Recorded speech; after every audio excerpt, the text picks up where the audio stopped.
माता की आप सभी का अपने इस चैनल पे बहुत बहुत स्वागत है।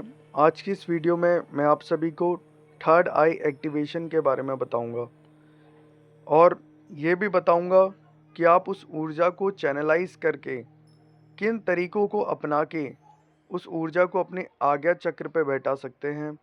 और बैठाने के बाद होगा क्या कि आप किसी भी व्यक्ति को देखेंगे तो आप पहले ही समझ जाएंगे कि इसके मन में क्या विचार हैं आपके लिए, क्या थॉट्स हैं। आप जान जाएंगे कि वो कहाँ से गुजर के आया है, क्या उस व्यक्ति की कंडीशंस हैं, या आप उसकी मन की बात जान लेंगे। आपको दूर दूर तक का सुनाई देगा, किसी के बोलने का सुनाई देगा, आपको दैविक ऊर्जाओं के जो है बोलने का सुनाई देगा। उनको आप समझ पाएंगे या अपने जीवन में होने वाली घटनाओं का पहले ही अनुभव कर लेंगे। ये जो पास्ट लाइफ आपकी रही है, पिछले जन्म जो आपका रहा है, उसका ज्ञान आपको त्रिनेत्र के माध्यम से होगा। और भी अन्य काफ़ी सारी चीज़ें हैं थर्ड आई एक्टिवेशंस के बाद जो आपको आपके जीवन में घटित होनी चालू हो जाती हैं। पहले हम बात करेंगे कुछ ऐसे अनुभवों के बारे में जो कि थर्ड आई एक्टिव होने के बाद जो है आपको आपके जीवन में, भौतिक जीवन में और सूक्ष्मिक जीवन में जो है आपको दिखने लग जाती हैं। थर्ड आई एक्टिवेशन होने के बाद जो है आपको सबसे पहला अनुभव जो होता है कि आपको आपके त्रिनेत्र पे एक दबाव का महसूस होता है, एक सेंसेशन जो होती है, सरसराहट, वो आपको आपके त्रिनेत्र पे महसूस होती है। वह सेंसेशन किसी चींटी का चलने का हो सकता है, किसी दर्द का हो सकता है, क्योंकि आगे चक्र पे एक फोर्स आ रहा है, एक एनर्जी का फोर्स आ रहा है, जिस एनर्जी के फोर्स की वजह से वहाँ पे एक ऊर्जा बैठ रही है, वहाँ पे ऊर्जा एक स्थान ले रही है। जब वह स्थान लेती है तो आपको ऐसे अनुभव होने लग जाते हैं, या आप ध्यान में बैठते हैं तो आपको आपकी आज्ञा चक्र पे किसी शक्ति का चित्रण जो है दिखने लग जाता है। होता क्या है, क्योंकि आपकी आंखों में थर्ड आई पे बहुत सारी परतें होती हैं, उन परतों को पहले हटाया जाता है। और जब वो शक्तियाँ उस परतों को हटाने लग जाती हैं तो आपको हल्का सा एक पेन जो होता है वो वहाँ पे महसूस होने लग जाता है, क्योंकि वहाँ पे वो परत क्लियर हो रही है। जब वो परत क्लियर होगी तभी तो आपको जो है आपके थर्ड आई के माध्यम से पूरा क्लियर विजन जो है वो दिखने लगता है। ये अनुभव सबसे पहला अनुभव होता है कि आपको पेन होना महसूस होता है। आपको दैविक ऊर्जाओं के स्वप्न में दर्शन जो है दिखने लग जाते हैं, क्योंकि आपके थर्ड आई पे जो एक्टिवेशन हुआ है तो उसके कारण आपको दिख रहा है। आपको 5 मिनट पहले पता लग जाएगा कि कोई चीज़ मेरे साथ ये घटित होने वाली है। और आप जब उसे इग्नोर करते हो तो आपको लगता है ये चीज़ तो मुझे पहले ही रियलाइज़ हो गई थी, तो अब मेरे साथ ऐसा क्यों हुआ, मैंने उस चीज़ को समझने की कोशिश क्यों नहीं करी। ये आपके साथ होने लग जाता है और आप किसी भी व्यक्ति के मन की बात जानने लग जाते हो। लेकिन आपको ये जो चीज़ें हैं, ये अनुभव हैं, ये आप सभी को अपने जीवन में गुप्त रखनी है, क्योंकि सूक्ष्म ज्ञान ही ये ज्ञान है कि आप उसे बिना दीक्षा दिए किसी को नहीं दे सकते। जब तक आप किसी को दीक्षा नहीं देंगे, अपना शिष्य नहीं बनाएंगे, तो इस तरीके से एक गुरु ज्ञान होता है। गुरु हमेशा अपने ज्ञान सिर्फ अपने शिष्य को देता है और ज़्यादा से ज़्यादा जो है उसे अपने गुप्त रखने की ही कोशिश करता है। जब तक आप गुप्त रखते हो, साधना में यही सबसे इम्पोर्टेंट चीज़ है, कम बोलना और किसी को अपने ज्ञान के बारे में जो है अवगत ना कराना। जितना आप गुप्त रखोगे आपकी ऊर्जा उतने लेवल पे काम करेगी, उतनी ज़्यादा बढ़ेगी, आपका तपोबल बढ़ेगा, आपकी एनर्जी कस्टमाइजेशन होगी, आपका शक्तियों से अभाव जो है बढ़ेगा। लेकिन आप जहाँ शक्तियों का जो है दुरुपयोग कर देते हो, किसी को बता देते हो, वहाँ शक्तियाँ रुष्ट हो जाती हैं। जब वे रुष्ट होती हैं तो आपके अनुभव होना बंद हो जाते हैं। इसलिए सदैव अपने सीक्रेट्स जो है कभी भी किसी को शेयर ना करो। अध्यात्म जीवन के, अध्यात्म जीवन में आप आए हो, आपका लक्ष्य है, आपका कारण है, आपके पूर्व जन्म के फल हैं। आप अपने पूर्व जन्म के फल सब में ना बांटें। जब आप बांटोगे सब में तो वो डिस्ट्रीब्यूट हो जाएंगी सारी एनर्जी। जितने आपने पुण्य एकत्रित करे सारे डिस्ट्रीब्यूट हो गए। फायदा किसे हुआ? जिसको आपने बता दिया उसके कर्म कट गए, लेकिन आपने बताया तो आपके कर्म बढ़ गए। आपने ऊर्जा के साथ, वह शक्ति के साथ धोखा कर दिया। इस तरीके से आपको बताऊंगा अपनी एनर्जी को कस्टमाइज करके कैसे हम आज्ञा चक्र पे बैठा सकते हैं। देखिए, सबसे पहला और सबसे सरल जो चीज़ है वह है त्राटक। जब भी आप पूजा करते हैं, देखो आगे चक्र जगाने के लिए मैं आपको सबसे बढ़िया एक्सपीरियंस अपना बताऊंगा कि आप डेली पूजा करें। जब आप डेली पूजा करते तो डेली त्राटक भी करेंगे, 5 मिनट ही करें आप। ज़रूरी नहीं है कि आप 10 मिनट करें, 15-20, ये आप धीरे धीरे करके बढ़ाएंगे। शुरुआत आप 2 मिनट से भी कर सकते हैं। आपने दीपक जलाया, पूजा हम करते हैं, नियमित पूजा करेंगे तो आपको उसका फल दिखेगा ही दिखेगा। ठीक है, तो त्राटक जरूर करेंगे। ठीक है, आपने दीप जलाया है, उस शक्ति का आवाहन करा है जिसको आप अपना इष्ट मानते हो। जब आपने उसके नाम का दीप जलाया तो आपने प्रार्थना, ठीक है, प्रार्थना तो हम बाद में करेंगे इसके बारे में बात। तो पहले हम त्राटक पे ही जाते हैं। तो त्राटक करते हुए, ठीक है, 5 मिनट का त्राटक करेंगे, केवल एक दीप का ध्यान करेंगे। सूर्य का त्राटक भी कर सकते हैं, चंद्र का त्राटक भी कर सकते हैं। जो भी नेचर से जुड़ के करोगे वो तो और भी ज़्यादा फायदेमंद है। और दीप के साथ करोगे वहाँ तो शक्तियों का जो है खुद आपको जो है रियलाइजेशन होता है, उसका अनुभव होता है।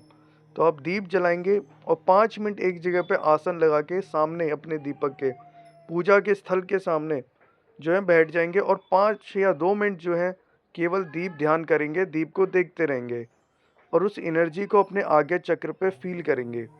उस तेज को, उस दीप के तेज को फील करेंगे तो आपका जो है आज्ञा चक्र पे परत जो होती है वो क्लियर होनी चालू हो जाएंगी।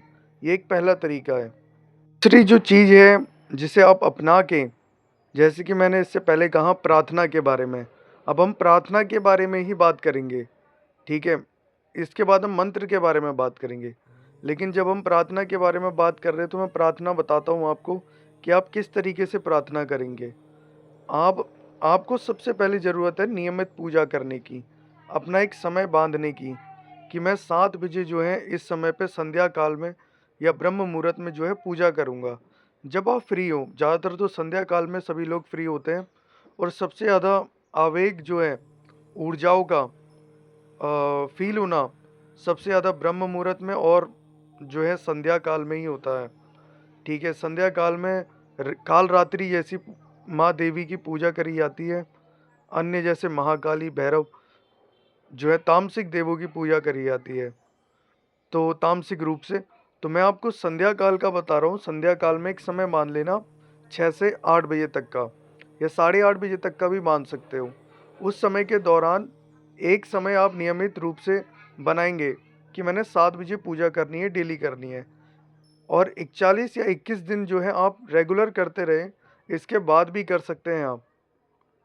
तो इसमें करेंगे क्या, नियमित पूजा करेंगे अपनी इष्ट देव की, उनका आसन इत्यादि लगाएंगे और उनके दीप के सामने जाके एक प्रार्थना करनी है आपने। हे इष्ट देव, मैं प्रार्थना कर रहा हूँ आपसे, मुझे जो भी तपोबल आपके द्वारा मिला, जो भी पुण्य आपकी पूजा करने से मिले, मैं उन पुण्यों के द्वारा, मैं कुछ नहीं चाहता, मैं जगत का जो है कल्याण करना चाहता हूँ, अपनी एनर्जी को कस्टमाइज़ करना चाहता हूँ, आपका आशीर्वाद चाहता हूँ। आप अपना आशीर्वाद जो है मेरे आगे चक्र पे बनाएं और मेरा आगे चक्र जागृत करें। इस तरीके से जो है आप प्रार्थना करोगे। आप प्रार्थना अपने भाव के अनुसार, जैसा भी आपका भाव है आपके इष्ट से, उस द्वारा आप कर सकते हो। ये प्रार्थना करेगी क्या, ये प्रार्थना ये करेगी कि एनर्जीज जो होती हैं, जब भी आप पूजा पाठ करते हो तो वह एनर्जी चाहती हैं कि आपका बेस, ठीक है, बेस क्या है, आपका मूलाधार है, मूलाधार को स्ट्रॉन्ग करे।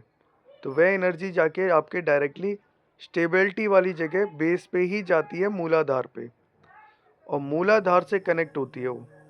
जब आप अपने बेस पे बात कर रहे हो, अपने इष्ट को जो है प्रार्थना लगा रहे हो, तो वह ऊर्जा जो है आपके बेस से उठते हुए आपके आज्ञा चक्र पे आती है और वह आज्ञा चक्र आपकी जागृत करती है, क्योंकि आप अपने इष्ट से प्रार्थना लगा रहे हो।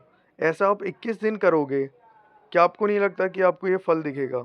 बिल्कुल ज़रूर दिखेगा, क्योंकि आप प्रार्थना लगा रहे हो। यूनिवर्स की तरफ आप एक संकेत दे रहे हो, ठीक है, कि मैं ये कुछ चाहता हूँ, कुछ बदलाव चाहता हूँ, आत्मिक रूप से बदलाव चाहता हूँ। तो ये बदलाव आपके जीवन में होगा, ऐसी पॉजिटिविटी रखो। तो आपने ये प्रार्थना 21 दिन तक लगानी है। अपने इष्ट का दी जो है त्राटक भी करो, जो है नियमित रूप से प्रार्थना भी करो। ये करके जो है आप अपने आज्ञा चक्र को बहुत ईज़िली बेसिक तरीके से जो है जगा सकते हो। तरीका भी पूजा में ही है, ठीक है, पूजा के द्वारा ही। तो तीसरा तरीका आपका ये है कि आपने पूजा कर ली है नियमित रूप से, लेकिन आरती लेना कभी नहीं भूलें। जब कभी आप आरती करेंगे, ठीक है, आरती करने के बाद आरती लेना भी ज़रूरी है। आरती लेनी कैसी है, मैं अब आपको आरती लेने का तरीका बताता हूँ आज्ञा चक्र की जागृति के लिए। ठीक है, आरती लेने का तरीका कुछ इस प्रकार होगा कि आपने आरती लेनी है, दोनों हाथों से हम आरती लेते हैं।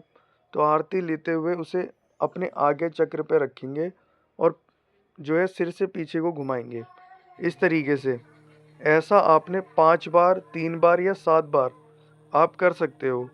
जब आप करोगे ऐसे तो आपको एक ऊर्जा का जो है महसूस जो है अपने आगे चक्र पे होने लग जाएगा।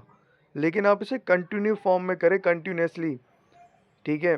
जैसे कि मैंने आपको 21 दिन बताया, तो आप केवल 21 दिन ये करके देखें, तब आपको अपने आज्ञा चक्र पे एक अनुभव होना, अनुभूति होना, वहाँ पे ऊर्जा का बैठना जो है महसूस होगा। 21 दिन में क्यों कह रहा हूँ आपको, क्योंकि 21 दिन में जो है हमारा एक बेस बनता है, वहाँ पे अंश जागृत होता है ऊर्जा का। 21 दिन में हमारी ऊर्जा का अंश जागृति होता है, पूर्ण ऊर्जा नहीं आएगी वहाँ पे। 21 दिन आप बेस को जगा रहे हो, बेस बना रहे हो, स्टेबिलिटी बना रहे हो, वहाँ पे एक एनर्जी को कस्टमाइज़ कर रहे हो, तो वहाँ पे अंश आएगा उस ऊर्जा का। वो अंश को बढ़ाना तो आप ही के हाथ में है। पहले 21 दिन करेंगे, फिर उसका समय बढ़ाएंगे आप, ठीक है, 41 दिन करेंगे या 7 दिन शुरुआत में करें, फिर उसके बाद 11 दिन, फिर 21 दिन, इस तरीके से धीरे धीरे करके अंश बढ़ रहा है। फिर वहाँ पे पूर्ण ऊर्जा वहाँ पे आ जा रही है, वहाँ पे स्थान ले ले रही है। तो ये एक तरीका है जिस तरीके से आप अपने आगे चक्र को जागृत कर सकते हैं। तरीका है श्वास के द्वारा। श्वास किस प्रकार लेनी है, श्वास की प्रक्रियाओं पे ध्यान देना बहुत ज़रूरी है। योग, साधना, ध्यान, ज्ञान, ये सारे आयाम हैं हमारे साधनाओं के, अध्यात्म जीवन के। तो श्वासों की प्रक्रिया द्वारा भी हम अपने आगे चक्र को जगा सकते हैं। मैं उस प्रक्रिया को आपको बताऊंगा इस वीडियो में। तो वह प्रक्रिया कुछ इस प्रकार है, हमने पूजा पाठ इत्यादि सब कर लिया, त्राटक कर रहे हैं, त्राटक के बाद करना है।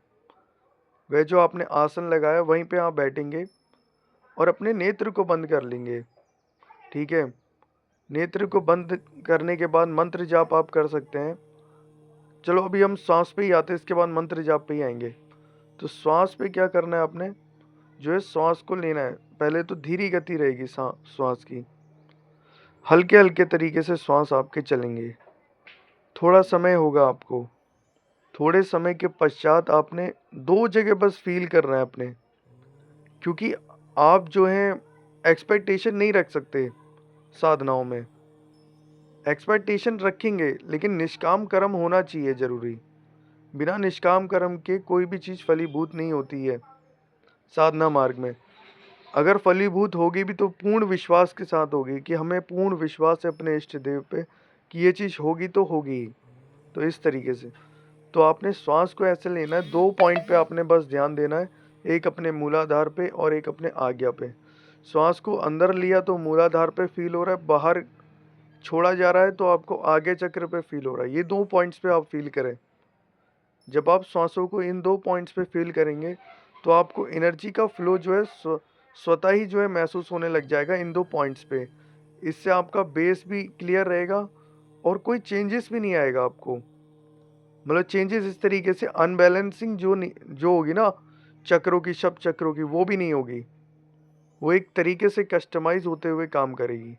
तो इस चीज़ को अपना के देखिए, तब आपको इस चीज़ का परिणाम दिखेगा।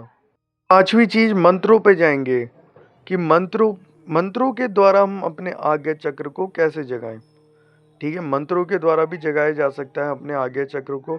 बल्कि मंत्रों द्वारा तो हम किसी व्यक्ति को देख भी सकते हैं, उसका पूरा पास्ट जान सकते हैं, उसका पूर्ण फ्यूचर भी जान सकते हैं, पूर्ण रूप से हर चीज़ जान सकते हैं मंत्र के द्वारा। लेकिन मैं आपको बेसिक तरीके से बता रहा हूँ, तो बेसिक तरीके से अपने इष्ट का कोई भी एकाक्षरी मंत्र शाबर मंत्र द्वारा भी जगाया जा सकता है, पंचाक्षरी मंत्र बीज मंत्र द्वारा भी जगाया जा सकता है। काफ़ी सारे मंत्र हैं, ठीक है? तो कोई सा भी मंत्र लेके, ठीक है, केवल आप ओम नमः शिवाय का भी जाप कर रहे हैं, मैं आपको ओम नमः शिवाय नहीं सजेस्ट करूँगा, लेकिन श्री शिवाय नमः का जाप करें आप, वे आपके लिए ज़्यादा बेनिफिशियल होगा।